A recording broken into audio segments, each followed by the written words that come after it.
رسول اللہ پوری انسانیت کے لیے رسول بن کر کے آئے ہیں تو ان کا جو حق ہوگا وہ پوری انسانیت پہ ہو. اب جو ان میں سے جتنے حقوق ادا کرے گا اللہ کے رسول سے اس کا تعلق اتنا مضبوط ہو جائے گا. تو اللہ کے رسول سے تعلق کا سب سے پہلا تقاضا ہے ان پہ ایمان. اگر کوئی ان پہ ایمان لے آتا ہے تو وہ حبش کے رہنے والے بلال ہو تعلق قائم ہو جائے گا.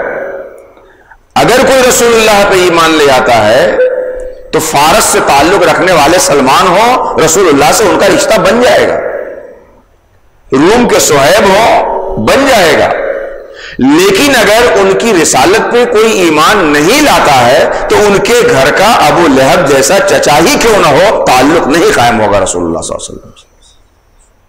تو اللہ کے رسول سے تعلق کا سب سے پہلا تقاضا اور سب سے پہلی سیڑھی ہے ان پہ ایمان لانا.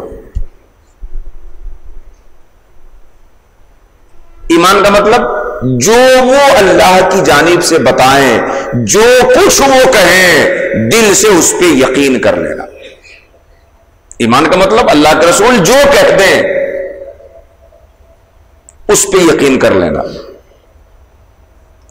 اگرچہ مگرچہ اینچے اونچے فلاچے نہیں لگانا ہے. اگر کوئی سمجھ کر کے مانتا ہے تو وہ عقل پہ ایمان لایا کہ بات سمجھ میں آ گئی تو مان لے گا, نہیں سمجھ میں آئی تو دائیں بائیں کر کے ہیلا بہانہ کرے گا. تو وہ رسول اللہ کی رسالت پہ ایمان نہیں لا رہا, وہ اپنے عقل پہ ایمان لا رہا ہے. وصف رسالت پہ ایمان کا تقاضا یہ ہے کہ سمجھ میں آ جائے تو بھی ٹھیک, نہ سمجھ میں آئے تو بھی صرف اس لیے کہ اللہ کے رسول کے زبان اقدس سے وہ کلمہ ادا ہو رہا ہے, ہم دل کی اتھاہ گہرائی میں اس کو اتار لیں گے. یہ ہے رسول اللہ کا پہلا. سرکار کہہ دے اس پہ یقین ہو جائے.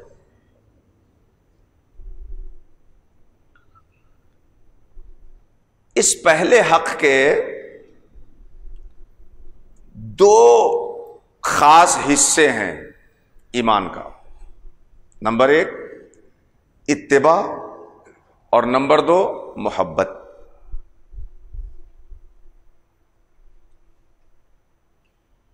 دوسرا حصہ ہوا, دوسرا حق ہے تعلق کے تقاضے کا وعزروہ, رسول اللہ کی تعظیم. صحابہ کرام رضوان اللہ تعالی علیہ مجمعین جب سرکار کی خدمت میں ہوتے تھے اور نبی کریم صلی اللہ علیہ وسلم کی مجلس میں بیٹھتے تھے تو ہیبت کی وجہ سے صحابی کہتے ہیں کہ ہم سرکار کی نظروں پہ نظریں ڈال کر بات نہیں کر سکتے تھے. سرکار کو صحیح سے ان کی آنکھوں میں آنکھیں ڈال کر ان کی مجلس میں بیٹھ نہیں سکتے تھے. ہم یوں سر جھکائے بیٹھتے تھے اور اتنی توجہ کے ساتھ بیٹھتے تھے جیسے کہ سروں پہ پرندہ بیٹھا ہو کہ تھوڑی سی حرکت سر میں آ جائے تو پرندہ ہمارے سر سے اٹھ جائے. اس غایت ادب کے ساتھ صحابہ کرام رسول اللہ صلی اللہ علیہ وسلم کی مجلس میں بیٹھتے تھے.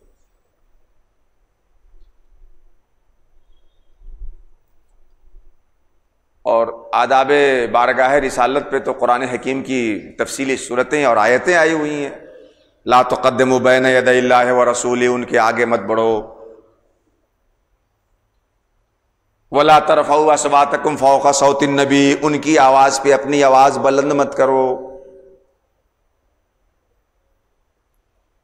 جو لوگ حجرے کے باہر سے آپ کو آواز دیتے ہیں اور آپ کو پکارتے ہیں وہ آداب سے واقف نہیں ہیں. تو حد درجہ رسول اللہ صلی اللہ علیہ وسلم کا ادب, ان کی تعظیم اور محبت. اللہ کے رسول فرماتے ہیں لا یؤمن احدکم حتی اکون احب الیہ من والدہ وولدہ والناس اجمعین, تم میں سے کوئی بھی شخص اس وقت تک مومن نہیں ہو سکتا جب تک سب سے زیادہ وہ مجھ سے محبت نہ کرے. پہلا حق ایمان, دوسرا حق تعظیم و محبت, تیسرا حق ناصرو, رسول اللہ کی مدد. رسول اللہ سے تعلق کا تیسرا تقاضا ہے ان کی مدد کرنا. یہ رسول اللہ کی جو مدد کرنا ہے, کس چیز میں مدد کرنا؟ روایتوں میں آتا ہے کہ اللہ کے رسول صلی اللہ علیہ وسلم اگر کہیں سفر پہ روانہ ہونے کے لیے اپنی سواری پہ سوار ہو جاتے اور کوڑا یا جانور کو ہکالنے کے لیے کوئی چیز جو لیتے ہیں وہ نہیں لے پاتے اور نیچے وہ چیز چھوٹ جاتی ہے تو سرکار کسی کو حکم نہیں دیتے کہ وہ اٹھا کے مجھے لاؤ، سرکار پھر نیچے اترتے ہیں اور اسے خود سے لے کر کے اوپر چڑھتے ہیں۔ اپنی نجی لائف میں، اپنی شخصی زندگی میں اللہ کے رسول تو کوئی مدد کسی سے نہیں لیتے۔ بخاری شریف کی روایت ہے، ام المومنین حضرت عائشہ صدیقہ رضی اللہ تعالی عنہا کہتی ہیں جب ان سے پوچھا گیا کہ اللہ کے رسول جب گھر میں ہوتے ہیں تو کیا کرتے ہیں؟ حضرت عائشہ فرماتی ہیں کہ اللہ کے رسول جب حجرے میں ہوتے ہیں، ازواج مطہرات کے بیچ ہوتے ہیں، اپنے گھر میں ہوتے ہیں تو یکونوا فی محنت اہلہ، تو وہ اپنے گھر کے کاموں میں لگے ہوتے ہیں، خود سے اپنے گھر کے کام کر رہے ہوتے ہیں۔ اگر نالین کو سلنا ہو تو خود سل رہے ہوتے ہوں، کوئی گھر کا کام ہوتا ہے تو خود کر رہے ہوتے ہوں۔ تو اللہ کے رسول تو اپنا کام خود کر لیتے ہیں اور اس میں دوسرے کی مدد لیتے ہی نہیں ہیں۔ کس چیز میں مدد کرنے کی بات کہی جا رہی ہے؟ یہاں جس چیز میں مدد کی بات کہی جا رہی ہے وہ چیز یہ ہے کہ رسول اللہ کو اپنی شخصی زندگی میں کسی کی مدد درکار نہیں ہے۔ اللہ تعالیٰ نے جو ذمہ داری رسول اللہ کو دی اقامت دین کی، اس دین کو قائم کرنے میں جو جس حد تک مدد کر سکتا ہو وہ رسول اللہ کی مدد کرے۔ وہ اللہ کے رسول اللہ کی طرف سے جو حکام لے کے آئے، جو نظام زندگی لے کر کے آئے، اس نظام زندگی کو اور اس دین کو سماجی طور پر، معاشرتی طور پر، سوسائٹی میں، عملی زندگی میں قائم کرنے کے لیے، اس دین کو پھیلانے کے لیے، اس دین کی تبلیغ میں، اس دین کے نفاذ میں جو جس حد تک مدد کر سکتا ہو وہ نصرو، وہ رسول اللہ کی مدد کرے۔ یہ ان سے تعلق کا تیسرا تقاضا۔ اب ہر آدمی تو ظاہر سی بات ہے ایک طرح سے مدد کر نہیں سکتا۔ اللہ نے جس کو جو خوبی دی ہے وہ اس خوبی کے ذریعے سے رسول اللہ کے دین کو قائم کرنے میں مدد کرے۔ اللہ نے اگر کسی کو دولت دی ہے تو وہ اپنی دولت کے ذریعے سے رسول اللہ کے دین کو قائم کرنے میں رسول اللہ کی مدد کرے۔ اللہ نے اگر کسی کو علم دیا ہے تو اپنے علم کو مصلحت کی جنزیر میں جکر کر کے، دنیاوی مفاد کی چہار دیواری میں محصور کر کے رسول اللہ کے دین کا جنازہ اپنی نظروں کے سامنے نہ دیکھے۔ اگر اللہ نے اسے علم کی دولت دی ہے تو وہ لوگوں کے سامنے صحیح بات کو کہنے کی ہمت کرے۔ علماء کی جانب سے رسول اللہ کی مدد یہی ہوگی کہ جو صحیح منہج ہے دین کا، جو صحیح طریقہ ہے دین کا، اس کو لوگوں میں رائج کیا جائے، اس کو لوگوں میں پھیلایا جائے، بلا اس کی ڈر کے کہ کون کیا کہتا ہے اور کون ہمارے لیے کیا سوچتا ہے۔ تو جنہیں اللہ نے علم دیا ہے وہ رسول اللہ صلی اللہ علیہ وسلم کے اس دین کو لوگوں میں علم کے ذریعے سے قائم کرنے کی کوشش کی۔ اللہ نے جسے اولاد دی ہے وہ اپنے اولاد کو دین کا سپاہی بنا کر کے رسول اللہ کی مدد کرے۔ آپ کے پاس علم بھی نہیں ہے، مال بھی نہیں ہے، اولاد بھی آپ کی نہیں سنتی ہے، تو کم سے کم سر سے لے کے پاؤں تک جو آپ کا اپنا وجود ہے اس میں رسول اللہ کا دین قائم کر کے رسول اللہ کے دین کی مدد کرنے والے بن جائیے۔